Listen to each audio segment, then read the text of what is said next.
கடலூர் மாவட்டம் சேத்தியாத்தோப்பு அருகே சாலை விரிவாக்க பணியில் சேதமடைந்த குடிநீர் குழாயை சரி செய்யாமல் நெடுஞ்சாலைத்துறை அதிகாரிகள் அலட்சியம் காட்டுவதாக மக்கள் குற்றம் சாட்டினர். சாத்தமங்கலம் கிராம பகுதியில் சாலை விரிவாக்க பணியின் போது குடிநீர் குழாயில் உடைப்பு ஏற்பட்டு அதிக அளவில் தண்ணீர் தேங்கியும் குடிதண்ணீர் மாசடைந்து வருகிறது. இது பற்றி அதிகாரிகளிடம் கேட்டால் தங்களுக்கும் அதற்கும் சம்பந்தமில்லை என கூறுகின்றனர். மேலும் போதுமான விபத்து தடுப்பு முன்னெச்சரிக்கை செய்யாமல் அலட்சியமாக செயல்படுவதாகவும் தெரிவித்தனர்.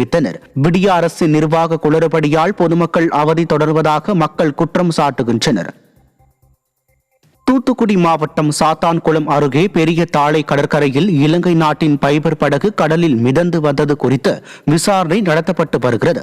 படகில் யாரும் இல்லாததை உறுதி செய்த பிறகு மீனவர்கள் அந்த படகை கரைக்கு கொண்டு வந்தனர். இலங்கையை சேர்ந்தவர்கள் யாராவது சட்டவிரோதமாக தமிழ்நாட்டிற்குள் வந்தார்களா அல்லது படகு வழி தவறி வந்ததா என மீனவர்கள் கேள்வி எழுப்பியுள்ளனர். திருவாரூர் அருகே 100 நாள் வேலை ஊதியத்தை வழங்க வலியுறுத்தி உதயநிதி ஸ்டாலினிடம் மனு அளிக்க காத்திருந்த மக்களை கண்டுகொள்ளாமல் சென்றதை கண்டித்து கிராம மக்கள் சாலை மறியலில் ஈடுபட்டனர். பின்வாசல் ஊராட்சியில் 100 நாள் வேலையின் ஊதியம் மற்றும் மகளிர் உரிமை தொகை வழங்காததை கண்டித்து கிராம மக்கள் சாலை மறியலில் ஈடுபட்டனர். திமுகவினரும் காவல்துறையினரும் உதயநிதி ஸ்டாலினிடம் நேரடியாக மனு கொடுக்கலாம் என கூறி பொதுமக்களை காக்க வைத்தனர். ஆனால் உதயநிதி ஸ்டாலின் வாகனம் அந்த பகுதியில் நிற்காமல் சென்றது.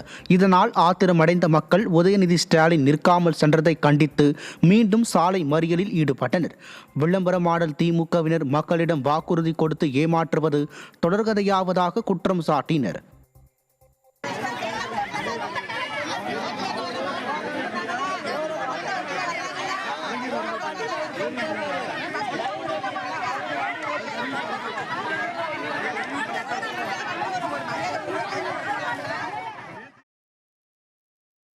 நெல்லையில் அங்கன்வாடி ஊழியர்கள் விளம்பர மாடல் திமுக அரசு தேர்தல் வாக்குறுதியை நிறைவேற்றாததை கண்டித்து ஆர்ப்பாட்டம் நடத்தினர்.